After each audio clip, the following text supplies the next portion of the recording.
What is going on, guys? Slickby here, and today we're going to be watching some AMX 30 gameplay from World of Tanks. Now, these are two games I had last night. I've been grinding the absolute hell out of this game, right? Like, absolutely grinding the hell out of this game. Finally got the AMX 30, and I'm super amped to play it. Now, this tank is actually one of the better tier 9 mediums. I would say, I guess you can argue the T-54 is really good. They play different roles. This thing doesn't have that much armor. Now, this first game I do bounce shots, but it still doesn't have that much armor. It has a fantastic gun, though. 260mm penetration on the stock APCR rounds with 390 alpha. 8.3 on my aced crew. I say aced crew. I have two female crew members as my commander and loader, and then or gunner, commander and gunner, I think, are my two female crew members, and then I have two 100 skill crew members. So I do have 6th Sense and stuff like that on. Almost full view range. I don't know how I could get the rest of the view range that I need. Maybe coffee might do it. It's like a 10 meter difference, I think. But the view range on this thing, I think, is 435 right now, which is pretty damn good. Like I said, the rate of fire reloads every 8.35 seconds. So if you guys have this tank, what do you guys think about it? I really, really love this tank, and I'm happy that this is my first tier 9 on my NA account. Since I've been grinding so much, and I played a lot of the autoloaders and the light tanks, and this is like a really rewarding tank to get after you grind a shit ton. You know, and the stock grind on this tank is not easy at all either. For you guys who have this tank or are thinking about going to this tank, stock grind is absolutely horrible. When you first get the tank, obviously it has pretty much the same mobility as the fully upgraded tank. I mean, the upgraded engine I don't have in this vehicle yet. It's just lighter, and it has like less of a chance of getting set on fire. But everything else is pretty much the same. It has same horsepower and same stuff like that. So it's not too much faster with the upgraded engine, but everything else is significant. So the turret adds view range and 44 degrees of turret rotation, or 44 degrees a second with the upgraded turret. The stock turret only has 40, with less view range, obviously. And the stock gun, you go through 3 guns in this tank. The stock gun is the 90mm. That's pretty much on all of the French tanks. You start out with the ELC. You get the same gun that the ELC gets at tier 5. Obviously, it has a better reload rate and stuff, but you still have 175 pen with 240 alpha at tier 9. So it's absolutely awful. Stupid grind. Stupid. Then you get the 100mm, which is pretty dank. The 100mm is 300 alpha with 240 pen, I believe, on the stock rounds, which is nice. And then you finally get the 105, which is the same gun that is on the tier 10 AMX 30B, which is just fantastic. This gun is absolutely incredible. The only things that are different with the tier 10 in this one is the tier 10, you know, it gets a little bit better soft stats on the gun, which is nice, gun handling and stuff like that. But everything else is pretty much worse for the tier 10. Now, I've heard mixed reviews. Some of my friends told me that they like the tier 10, and then other people told me they don't like the tier 10. I'm mixed. I don't know if I'm going to grind for it right away. I'm actually quite happy with this tank. Truth be told, I'm really happy with this. So I'll probably get the tier 10 at some point because I'll be playing a lot of this AMX 30. But at the same time, I'm not going to go out of my way to grind the hell out of it. So what line do you guys think I should grind next? I'm actually going up the Czechoslovakian line right now because the Skoda T50 looks like a beast with that DPM. Same thing with the tier 10, and I like tanks with good DPM and stuff like that.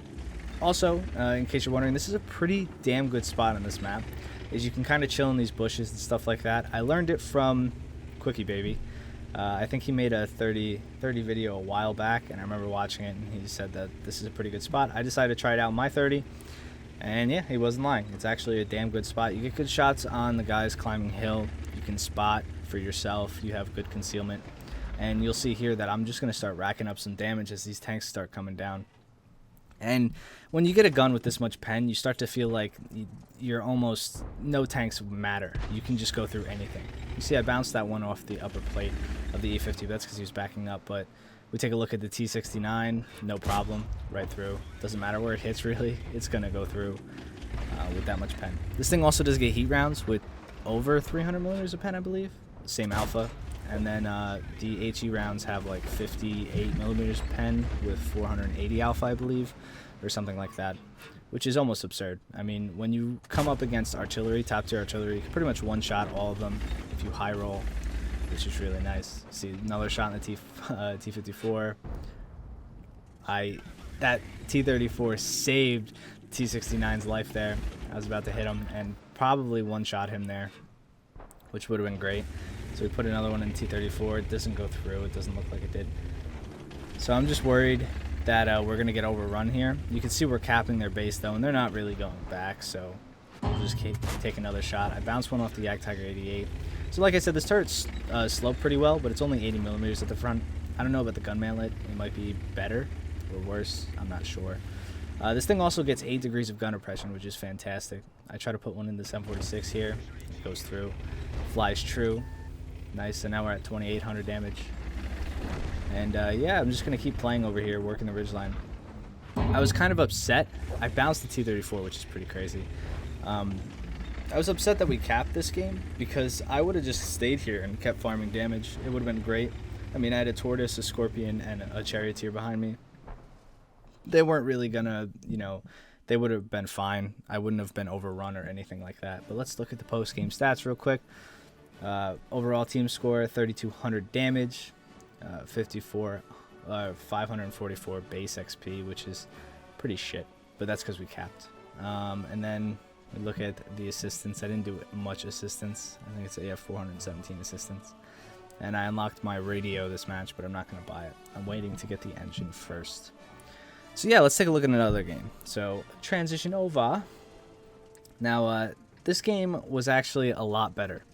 Now this shows a little bit of what the speed of this tank can do. So this tank is relatively fast. It can go 65. I mean, it's outmatched by things like the Leopard, but most of the time you're going to be one of the fastest vehicles on the field. You're also a low profile, highly concealed vehicle. I think the concealment when stationary is like 17 or something on this vehicle, which is pretty damn good.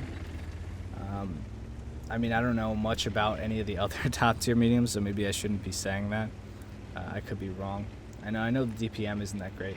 I try to platoon up with the 2 autoloaders on my team, the 1390 and the Bat Chat, figuring that maybe they'll come with me. The Bat Chat being the other tier 9 French medium tank. I throw up quotations when I say medium tank because it's basically a beefed up 1390. It's like a 13100, but it doesn't have armor and it's really fast, and it's an autoloader. It plays kind of like the whole line. I decided to go with this first because I wanted a turreted medium. And you guys know that I like the Leopard. Leopard's actually my favorite tank in this game too. I don't have it, so instead of, you know, grinding for it and waiting, I would just get a tank that's kind of like the Leopard and plays like it. I'm rushing up the hill. I take a shot, APCR from the T95, and I think about it, I'm pissed. I was pissed here because I didn't want to get tracked, so I was going to spend the rest of my game trying to kill the T95, but it didn't work out that way. He died, but it didn't work the same way. Now, when I get up here, I don't like to go on all the way up top. I like to just kind of play this kind of defensive side hill. Peek over a little bit at, like, the IS-3, put a shot through the top of his turret, I believe.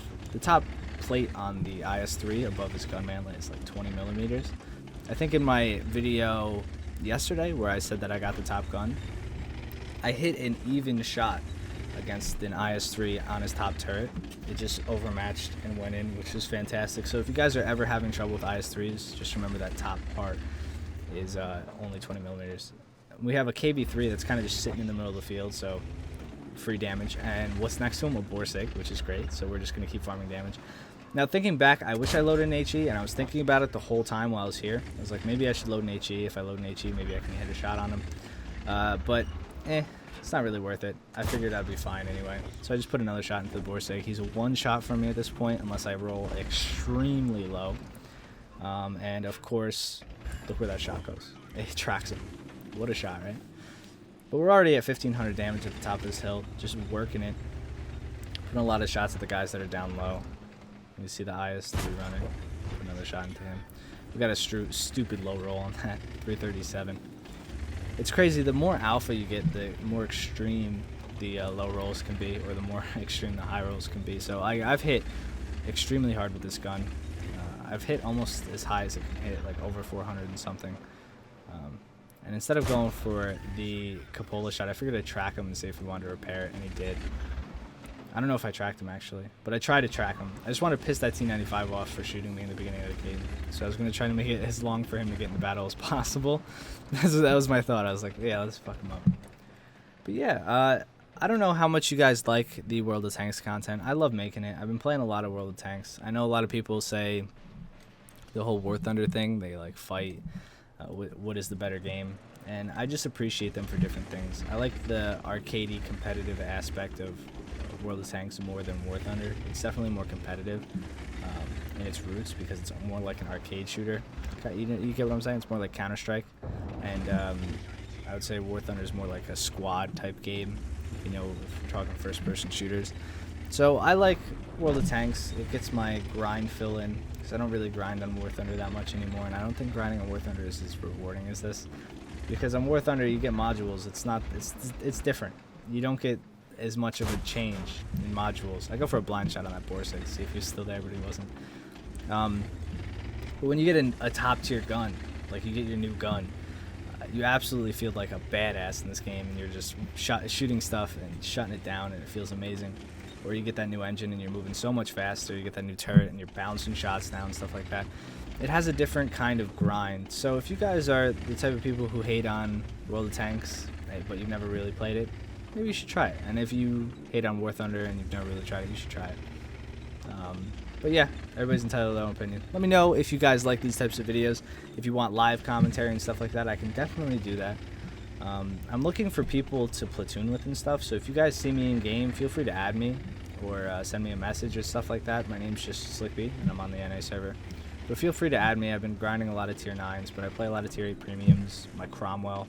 I have a hard time playing the Cromwell with by myself. It's a shame.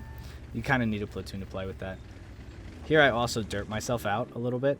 I was going to try to kill that T49. If I hit the first shot, I would have killed him with that second shot, but it was a shame with the bad shot shooting at me. I try to click him, and there you go. He flies right under he drives right under my gun arc again. T95 gets killed before I can get down there.